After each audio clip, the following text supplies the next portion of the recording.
রেলগাড়ির কামরায় হঠাৎ দেখা, ভাবিনি সম্ভব হবে কোনো দিন। আগে ওকে বারবার দেখেছি লাল রঙের শাড়িতে, ডালিম ফুলের মতো রাঙা। আজ পরেছে কালো রেশমের কাপড়, আঁচল তুলেছে মাথায়, দোলন চাঁপার মতো চিকন গৌর মুখখানি ঘিরে।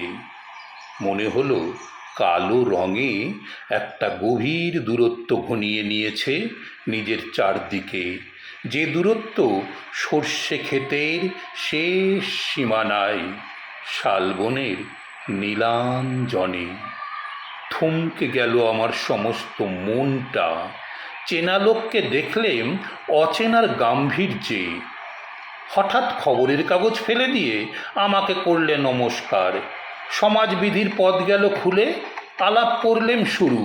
কেমন আছো, কেমন চলছে সংসার ইত্যাদি। সে রইল জানলার বাইরের দিকে চেয়ে, যেন কাছের দিনের ছোঁয়াচ পার হওয়া চাহনিতে। দিলে অত্যন্ত ছোট দুটো একটা জবাব, কোনোটা বা দিলেই না, বুঝিয়ে দিলে হাতের অস্থিরতায়। কেন এসব কথা? এর চেয়ে অনেক ভালো চুপ করে থাকা। আমি ছিলাম অন্য বেঞ্চিতে ওর সাথীদের সঙ্গে। এক সময় আঙুল নেড়ে জানালে কাছে আসতে। মনে হলো কম সাহস নয়। বসলুম ওর এক বেঞ্চিতে। গাড়ির আওয়াজের আড়ালে বললে মৃদু স্বরে, কিছু মনে করো না, সময় কোথা সময় নষ্ট করবার। আমাকে নামতে হবে পরের স্টেশনে, দূরে যাবে তুমি, দেখা হবে না আর কোনো দিনই।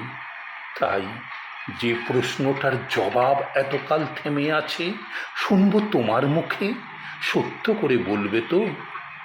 আমি বললেম, বলবো। বাইরের আকাশের দিকে তাকিয়েই শুধলো, আমাদের গেছে যেদিন, একেবারেই কি গেছে, কিছুই কি নেই বাকি।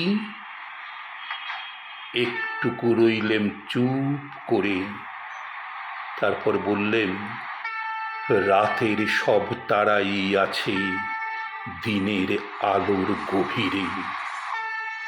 খটকা লাগলো, কি জানি বানিয়ে বললেম নাকি। ও বললে, থাক, এখন যাও ওদিকেই।